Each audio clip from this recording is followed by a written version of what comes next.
My name is Elena. I'm 22 years old, and I just graduated from college. I should be celebrating this new chapter in my life, starting my first job, building my future. But instead, I'm standing outside the front door of what used to be my mother's house, staring at a lock that no longer recognizes me. My key doesn't fit. My fingers are trembling. My heart is pounding. And all I can think is, how did we get here? This house, no, my house, was the only thing I had left of her. My mother, Julia, died 4 years ago after a brutal battle with colon cancer. She was everything to me: fierce, intelligent, organized to the core. Even before her diagnosis, she had everything planned out, right down to her will. She made it clear that this house, which she bought years before even meeting my father, would be mine one day.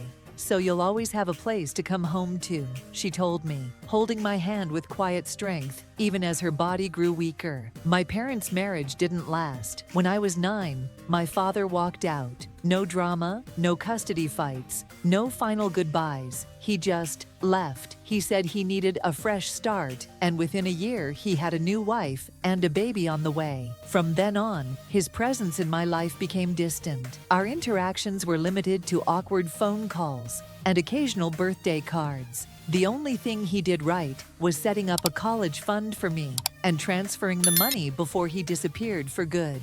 So when Mom died, I thought I knew where I stood. With grief, yes, but also with certainty. I had a home. I had a future. Or so I believed. Now I'm standing on this porch, suitcase at my feet, feeling like a stranger on the doorstep of my own life. And the worst part, I have no idea what's waiting for me on the other side of this door, but something tells me it's not going to be welcome arms. 4 years ago, I lost the one person I loved most. My mom passed away just weeks before I was supposed to leave for college. I still remember that day vividly. The sterile white hospital room, the steady beeping of the machines, her hand clutching mine. Frail, but determined. "You have to live well, okay?" Those were her final words. Her voice fading like a breath, disappearing into the cold, sterile air. I barely remember the weeks that followed. Everything felt like a fog. I thought I would fall apart. But then, out of nowhere, my father showed up. The man who had walked out of my life when I was 9. He came without warning, and he brought his new wife, Linda, and their young daughter, Mia. They said they were there to help me through the grief, that I shouldn't be alone in a house filled with so much pain. I didn't have the strength to say no. I was too numb to question anything, too broken to think clearly. I just knew I didn't want to be alone in that empty house. For a while, they were surprisingly kind. Linda cooked and cleaned and wore a mask of warmth. Mia, only 8 at the time, ran around the house, asking me about every photo on the wall, every piece of furniture. She even started calling me Sissy after a few days. My father, oddly enough, seemed changed. He sat with me when I cried, spoke gentle words I'd longed to hear as a child.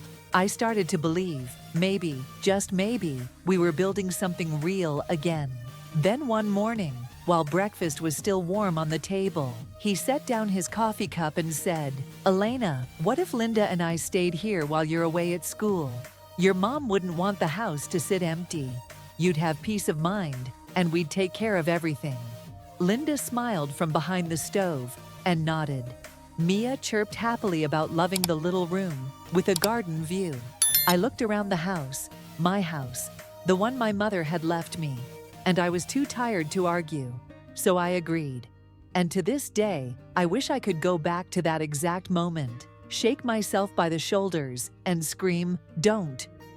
I came back on a bright June afternoon, straight from the airport, in a cab. My suitcase rested by my feet, and my heart was light with anticipation, like a kid finally returning to the safest place in the world. After 4 years away, I was home. The house my mother left me. The house where I thought a new chapter of my life would begin. The white fence was still there. The rose bushes my mom had planted were in full bloom, though they looked a little different now, cared for by someone else's hands. The curtains had changed, the lawn looked too neat, and some of the furniture I glimpsed through the window felt unfamiliar. Small changes, I told myself. Understandable, after 4 years. I walked up the front steps, pulled out my key, and froze. It didn't fit. I tried again, harder this time. Nothing. The key to my own home no longer worked. A cold wave rushed through me. I knocked on the door, trying to stay calm, telling myself it had to be a mistake. Linda opened the door, surprise flashing across her face, or maybe just well-practiced shock. Her hands were dusted with flour, as if she'd been baking. "Elena, what are you doing here?" I wheeled my suitcase past her into the house, glancing around. Dad was sitting in Mom's old armchair, tablet in hand. Mia was sprawled on the couch, wide-eyed. "I live here," I said evenly. "Why were the locks changed?" Dad shifted uncomfortably, scratching his neck. "That old nervous habit." "Oh, that. I changed them last month, just for safety. There've been break-ins lately. You could have told me, or given me a new key." Linda crossed her arms, her tone careful. "Honestly, we didn't expect you to come back. You never said anything." I looked at Dad, that knot in my stomach growing tighter. "Let's talk in the office," he said quickly, standing. I followed him into what used to be Mom's office, now legally mine. The walls still had her degrees. Her accounting books lined the shelves. Dad closed the door behind us, eyes avoiding mine. "Linda thinks this house is mine," he said quietly. "I told her I gave it to your mom, and you out of kindness after the divorce. That when your mom passed, it reverted back to me." I stared at him. Everything. Linda's cold stares, her passive-aggressive remarks, the tension I couldn't explain. It all made sense now. And the worst part wasn't the lie. It was the fact that he stood by silently and let her believe I was just some unwanted guest. I don't remember how I left the office. Maybe it was instinct. My chest felt like it had caved in, like someone had crushed the last bit of trust I still had in my father. He had begged me for a few weeks to sort things out, offering the new set of keys like some cheap attempt at redemption. I took them, said nothing, and tried not to throw up. Dinner that night felt like sitting in a room full of smoke, thick, suffocating, and impossible to ignore.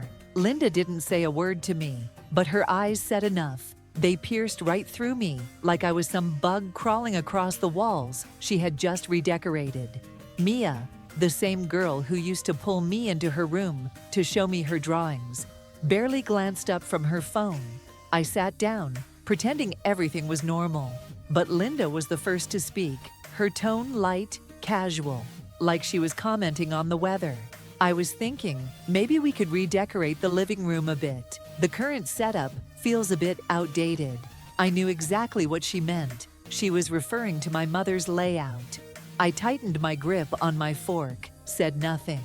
Dad cleared his throat and quickly changed the subject. The next morning, I was pouring coffee when Linda cornered me in the kitchen, still in her robe, hair a mess, but her eyes were sharp and alert. "Elena," she said, leaning against the counter, "we should probably talk about your plans." I stared at her, already guessing where this was going.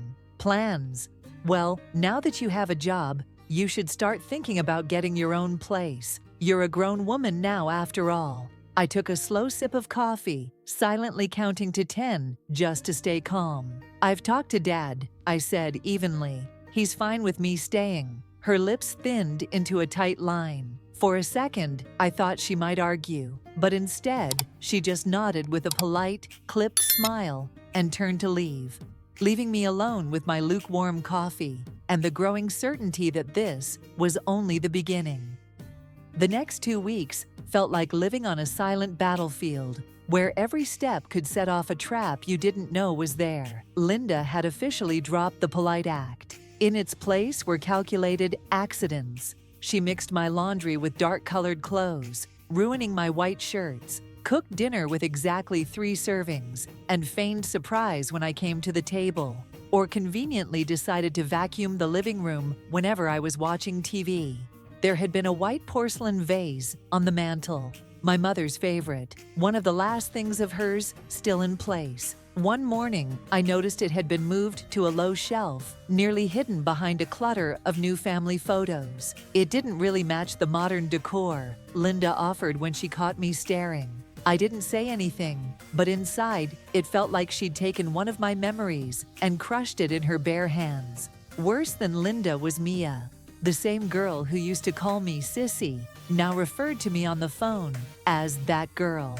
Loud enough for me to hear, always. When I walked into a room, she'd roll her eyes like I was an unwanted guest overstaying my welcome.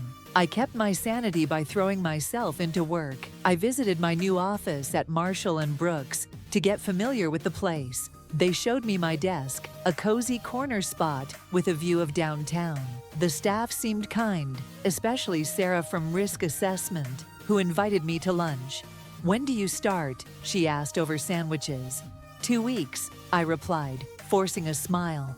That evening, during yet another tense dinner, I shared the update. "They showed me my desk today. I start in 2 weeks." Linda set her fork down with a clink and gave me a tight, forced smile. "That's wonderful. Once you get your first paycheck, you can start apartment hunting. I know some nice complexes, very affordable for young professionals." I caught my father's gaze across the table, eyes pleading, begging me to stay quiet and play along just a little longer. I lowered my head and stabbed at my food without a word. But deep down, I knew something he didn't. This charade wouldn't last much longer. After weeks of rising tension, I started avoiding home as much as I could. I reconnected with old high school friends, Katie and Jessica, and our coffee dates and shopping trips gave me a sense of normalcy I desperately needed. But every time I returned, the house felt less like mine. I often caught Dad and Linda whispering, their conversations dying the moment I walked in. Papers were hidden, fake smiles forced. Then came Saturday. I woke up to an eerie silence. No clatter from the kitchen, no music from Mia's room, no TV from the living room. Every room was spotless. Their belongings, Mia's boots, Dad's car, were gone. I checked my phone. No messages, no note. I called Dad, voicemail. Again and again, nothing. Finally, I called Linda. She answered on the 4th ring, her voice sharp. "What do you want?" Behind her, I heard ocean waves and tropical music. I woke up and no one was here, I said. "Where are you?" She laughed bitterly. "We're in the Maldives, first class, 5-star resort. And we didn't tell you because we didn't want you coming or expecting us to pay." Before I could react, she continued, "I'm done, Elena. You're just a freeloader, squatting in our house. My husband might be too weak to say it, but I'm not. When we return, I want you gone. If you're still there, I'll throw you out myself." I dropped into the kitchen chair, trembling, not with sadness, with rage. I set the phone down on the table as if it had burned my hand. My heart was still pounding, but not from fear, from the fire of anger smoldering in my chest. Linda had the audacity to call me a freeloader in the very house my mother had poured her blood, tears, and entire life into. They weren't here anymore, and I knew this was my moment. I blocked all their numbers, including any new one my father might try to use. I didn't need to hear another word. Then I started moving. I quietly walked through each room, opened every closet, every drawer, searching for anything that didn't belong to me. Linda's designer clothes, her makeup, handbags, personal papers, Mia's school supplies, her artwork, books, my father's golf clubs, his jackets, his watch. I gathered everything, sorted it carefully, packed it into boxes and suitcases, item by item, as if peeling away the layers of their lies from my home. The garage became a temporary storage unit. I stacked each box in there without hesitation. Every time I sealed one shut, it felt like cutting another cord that had tied me to these people. I called a 24/7 locksmith. He arrived in under an hour. When he asked, "Do you have proof of ownership?" I pointed to the copy of my mother's will and the deed with my name on it. He nodded and didn't ask anything else. 2 hours later, every single lock in the house had been replaced. I swiped my card to pay, feeling like I had just signed my own Declaration of Independence. On Monday morning, I started my new job at Marshall & Brooks. I smiled at my coworkers, focused on learning, and tried not to think about the confrontation waiting just around the corner. I didn't throw their things away. I was still generous enough to leave everything intact in the garage. But inside the house, I erased every trace of them. I rehung my mother's photo in the living room. I cleared out the unfamiliar perfume. And for the first time in 4 years, this house felt like mine again. Friday evening, I came home after my first week at work. My office dress was slightly wrinkled, my shoulders sore, but my heart felt light. I pulled into the driveway and saw what I had been preparing for over the past 2 weeks. They were back. Linda stood at the front door, her face flushed with fury. My father was beside her, head bowed like a man who had just lost his final gamble. Mia lingered behind them, arms crossed, her expression a mix of shame and fear. She tried to look defiant, but I could see the uncertainty in her eyes. I stepped out of the car in silence, took out my new keys, and unlocked the door. Linda exploded. "You changed the locks on my house? That's trespassing. We're calling the police." I turned around, my voice calm as a still lake. "No, Linda, this is not your house. This is my house. My mother bought it before she even met my father. She left it to me in her will. You lived here because I allowed it. And now I don't." Linda spun to my father, panicked. "Say something. Tell her she's lying." My father said nothing. Then he let out a heavy sigh, his face aging 10 years in a moment. "She's telling the truth," he muttered. "This house was never ours." I looked at them, not with anger, not with sadness, just peace. "Your things are in the garage. I've been more than fair. Take them and go. If you don't, I will call the police." Linda froze like she'd been slapped. Her expression twisted. Mia began to cry. My father turned wordlessly and headed toward the garage. I closed the door behind me and locked it. Through the window, I watched them quietly load boxes into their car. No yelling, no accusations, just silence, defeat, and the end. I walked back inside, poured myself a glass of wine, and sat on the couch where my mother used to sit. Her photo still rested on the shelf, smiling softly as if she knew. I whispered, "I kept your house, Mom, and I kept myself too." The lesson from Elena's story isn't just about fighting back. It's a powerful reminder of the importance of setting clear boundaries, protecting your personal values, and honoring the legacy of those you love. Elena showed us that kindness does not equal weakness. Helping others can come from love. But when that kindness is manipulated or mistaken for obligation, silence becomes a form of self-betrayal. She didn't choose revenge out of anger, but responded with clarity, legality, and unwavering resolve. And that's what true justice looks like. In life, you may be overlooked, taken advantage of, or even erased from your own story. But the truth is, you have every right to stand up, not to destroy, but to reclaim what is yours, your dignity, your space, and your right to be respected. Learning to say enough is a form of growth. And sometimes, the hardest, but most necessary, lesson in life is learning how to love and stand up for yourself. If you enjoy deep, emotional, and meaningful stories like this, don't forget to like, subscribe, and turn on notifications so you never miss a new update. Your support is the motivation that drives us to keep bringing you powerful stories. Once again, thank you for being here, and see you in the next story.